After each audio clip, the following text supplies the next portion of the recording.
Hello, thanks for joining me. I'm Anthony Gifford. I've written a book called Simeon's Gospel. Here to tell you a little bit about that. When we lie, we break trust. Honesty really is the best policy in the end. And Western Christianity has broken trust with us as a people, with culture, and also with the faith that it was following, the way of Jesus of Nazareth. Churches have been built on traditions and half-truths, doctrine, and in many cases simply non-thinking. Example, I have a good friend who's the same age as I am. He's an old fart now, but when he was a young man, he was a very religious person. In fact, he hoped to be a minister in a church. But his first year at university, he took a beginning course in theology, an introductory course to comparative religion, I think it was. In the very first week, his faith was so shaken that he hasn't had anything to do with Christianity ever since.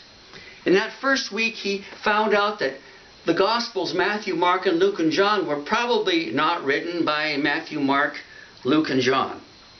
That in the Greek, there's no mention of authorship of any kind, and the names we put to those Gospels didn't happen until a couple hundred years later. But so his faith was so rooted in that inerrancy of Scripture, an assumption that didn't happen until 200 or 300 years later, that there was nothing left for him to do but to leave the faith. So what I'm saying now is really, I'm not using my Master of Divinity degree. It's nothing more than an introductory course that was offered in every university 50 years ago, let alone today. Jesus was a reformer, a Jew who lived in Palestine in the days when Rome ruled. It was a mean, ugly time. A time when people were trying to weigh God's call with the call of meanness and violence and greed. He had a confrontational, loving way of life. A way that was doable, that was challenging, and he got killed for it. Now after his death, the people, his followers, continued that way of life, but they thought that Jesus would come again to rule from the sky, to be a cosmic Messiah, and so they joined with the rest of Israel in revolting against Rome about 30 or 40 years later. And in the fall of Jerusalem in 70, they were all killed off. There's no more mention of Jesus' followers. But things didn't stop there, because Paul and a few others had started house churches in Rome among the Greek-thinking non-Jewish populations of the Eastern Mediterranean. But those people saw Jesus in a very different way. They had met the God of the Jews through him, and so very, very soon one could not be separated from the other. So for them, Jesus became divine, became God literally. And so the Jewish terms that had been used for people, like the Messiah was simply a righteous king, much like Pharaoh was king in Egypt. These terms became for the Gentiles divine terms. And after the fall of Jerusalem, after the house church was gone, so to speak, there was a need in writing things down so that the reality that had been learned could be passed down. And hence the Gospels, written in several different places we don't know. So the Gospels answered the questions of those Greek-thinking Christians in, say, the year 80 or so, answering questions mainly about the Jews and the Romans. Jesus had been killed by the Romans. Well, what do you do with the Romans?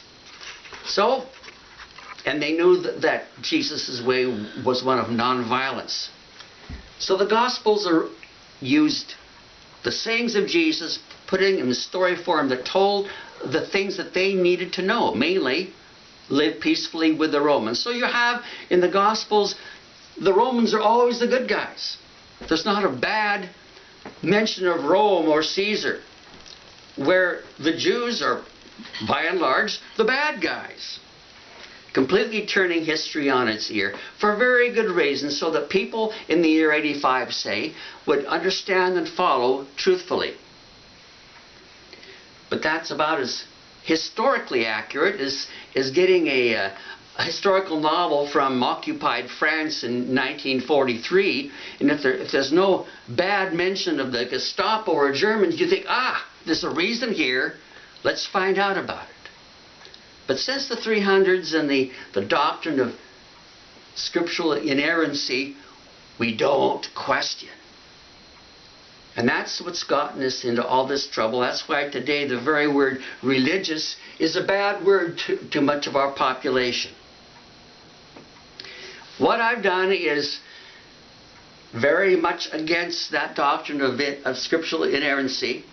I believe, like the original writers of the gospel, who had no idea that these were to be the end-all and be-all of Christianity.